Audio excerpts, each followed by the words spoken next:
कहानी की शुरुआत होती है 13 साल बाद, जब कुख्यात वे वुशीन की मृत्यु हो चुकी होती है।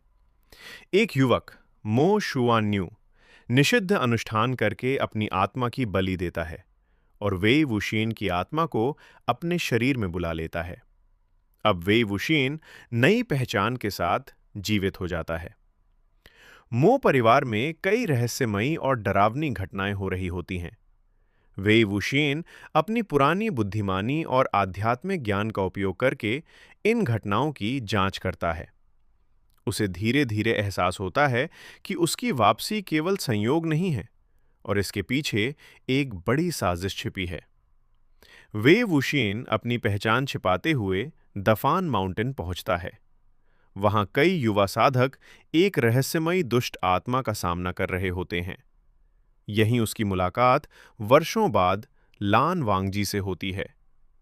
लान वांगजी तुरंत महसूस करता है कि इस अजनबी के अंदर कुछ परिचित है। दोनों मिलकर खतरे का सामना करते हैं, लेकिन वे वुशियन अपनी असली पहचान छिपाए रखता है। एपिसोड के अंत में कहानी अतीत में चली जाती है, जहां से वे वुशियन के जीवन की असली कहानी शुरू होती है। युवा वे वुशियन और उसके भाई जियांग चेंग शिक्षा के लिए क्लाउड रेसेस जाते हैं। वहां वे वुशियन की पहली मुलाकात लान वांजी से होती है। लान वांजी नियमों का सख्ती से पालन करता है, जबकि वे वुशियन बेहद शरारती और स्वतंत्र स्वभाव का है। दोनों के बीच बार बार बहस होती है। इस एपिसोड में कई महत्वपूर्ण पात्रों का परिचय मिलता है और विभिन्न कबीले तथा उनके नियम समझाए जाते हैं। क्लाउड रिसेसेस के पास एक नदी में लोग रहस्यमय तरीके से गायब होने लगते हैं। जांच के लिए वे वुशियन, लान वांजी और अन्य शिष्य भेजे जाते हैं। वे पता लगाते हैं कि साधारण वाटर घोस्ट्स नहीं, बल्कि एक अत्यंत शक्तिशाली वाटरबर्न एबिस लोगों पर हमला कर रहा है। खतरे के समय वे वुशियन अपनी तेज सोच और साहस से कई लोगों की जान बचाता है। लान वांजी पहली बार उसकी प्रतिभा और नेतृत्व क्षमता को गंभीरता से देखता है। एक घटना के बाद वे वुशियन को सजा मिलती है।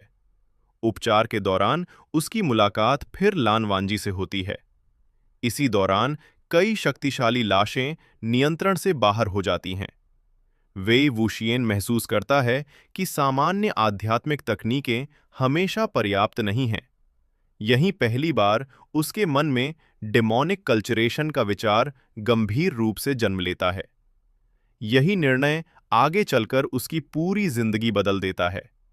लान वांजी इस रास्ते को खतरनाक मानता है, लेकिन वह वे वुशियन की चिंता भी करता है। क्लाउड रिसेसेस में प्रशिक्षण पूरा होने के बाद वे वुशियन और जियांग चंग अपने घर लोटस पियर लौट आते हैं। लंबे समय बाद घर पहुंचकर सभी खुश होते हैं, लेकिन परिवार के भीतर तनाव भी दिखाई देता है। जियांग चंग की मां यू जियुन अक्सर वे वुशियन को बाहरी व्यक्ति मानती हैं और उसे लेकर नाराज रहती हैं। दूसरी ओर जियांग फंगमियन हमेशा वे वुशियन का समर्थन करते हैं, जिससे पति पत्नी के बीच मतभेद और बढ़ जाते हैं। इसी बीच खबर मिलती है कि किशान वन क्लैन लगातार अधिक शक्तिशाली होता जा रहा है और दूसरे कबीले उसके बढ़ते प्रभाव से चिंतित हैं। आने वाले बड़े संघर्ष के संकेत यहीं से मिलने लगते हैं। विभिन्न कबीलों के युवा साधकों की प्रतियोगिता और अभ्यास जारी रहता है। वे वुशियन अपनी बुद्धिमानी, तेज निर्णय क्षमता और युद्ध कौशल से सभी को प्रभावित करता है। इस दौरान जिन ज़िशुअन और जियांग यनली के तय विवाह को लेकर तनाव बढ़ता है। जिन ज़िशुअन के अपमानजनक व्यवहार से वे वुशियन क्रोधित हो जाता है और दोनों के बीच झगड़ा हो जाता है। इस घटना के कारण दोनों परिवारों के रिश्तों में दरार पड़ती है और भविष्य के राजनीतिक संबंध भी प्रभावित होने लगते हैं। किशान वन क्लैन सभी बड़े कबीलों को आदेश देता है कि वे अपने युवाओं को उनके मुख्यालय भेजें। यह प्रशिक्षण वास्तव में शक्ति प्रदर्शन और दूसरे कबीलों को नियंत्रित करने का तरीका होता है। वेई वूशियन, लान वांजी, जियांग चेनंग और अन्य युवा साधकों को वहां कठोर नियमों और अपमान का सामना करना पड़ता है। वेन चाओ अपने घमंडी और क्रूर व्यवहार से सभी को परेशान करता है। वेई वूशियन अन्याय के सामने चुप नहीं रहता। उसका साहसी स्वभाव वेन क्लैन की नज़र में उसे एक बड़ा विरोधी बना देता है। वेन चाओ सभी युवाओं को एक खतरनाक गुफा की ओर ले जाता है, जहां एक प्राचीन और अत्यंत शक्तिशाली दैत्य छिपा होता है। स्थिति धीरे धीरे नियंत्रण से बाहर होने लगती है। कई साधक घायल हो जाते हैं और सबको अपनी जान बचाने के लिए मिलकर लड़ना पड़ता है। इस संकट के दौरान वेई वूशियन और लान वांजी एक दूसरे पर पहले से कहीं अधिक भरोसा करने लगते हैं। दोनों की समझ और साझेदारी मजबूत होती है, जबकि वेन चाओ अपनी कायरता और स्वार्थी स्वभाव का परिचय देता है। गुफा के भीतर छिपा हुआ विशाल दैत्य सब पर हमला कर देता है। कई साधक गंभीर खतरे में पड़ जाते हैं। वेई वूशियन अपनी जान की परवाह किए बिना दूसरों को बचाने की कोशिश करता है। लान वांजी भी उसके साथ मिलकर बहादुरी से लड़ता है। दोनों की टीम वर्क पूरे संघर्ष का सबसे महत्वपूर्ण हिस्सा बनती है। हालांकि दैत्य से बच निकलने में कुछ सफलता मिलती है, लेकिन इस घटना के बाद यह स्पष्ट हो जाता है कि किशान वेन क्लैन की क्रूर नीतियां पूरे साधना जगत को युद्ध की ओर धकेल रही हैं।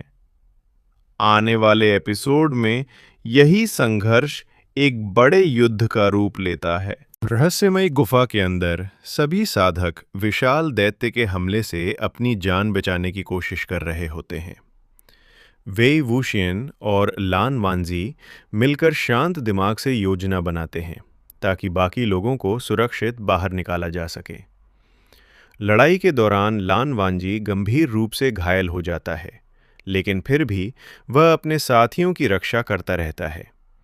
वेई वूशियन भी अपनी जान जोखिम में डालकर सभी की मदद करता है। इस कठिन परीक्षा के दौरान दोनों के बीच विश्वास पहले से कहीं अधिक गहरा हो जाता है।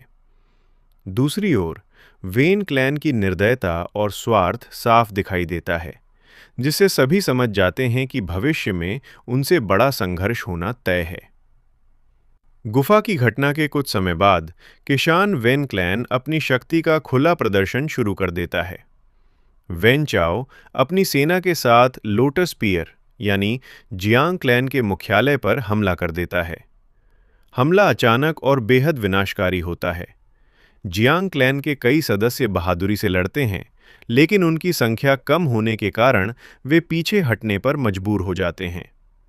वेई वूशियन और जियांग चेनंग अपने परिवार और साथियों को बचाने की पूरी कोशिश करते हैं, लेकिन स्थिति लगातार बिगड़ती जाती है।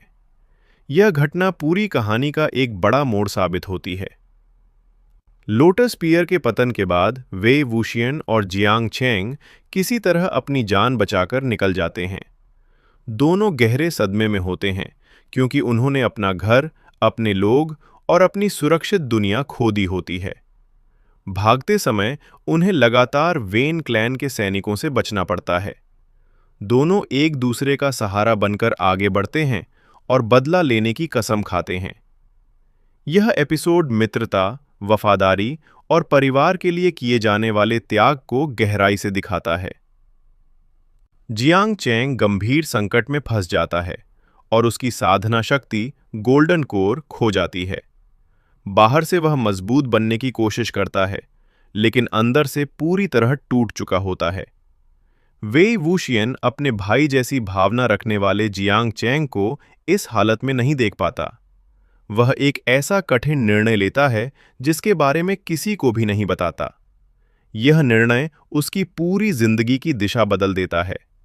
दूसरों की रक्षा के लिए वह अपने भविष्य का सबसे बड़ा त्याग करता है।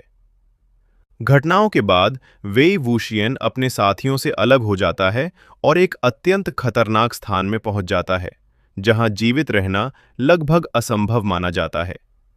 चारों ओर दुष्ट आत्माएं, घृणा और मृत्यु का वातावरण होता है।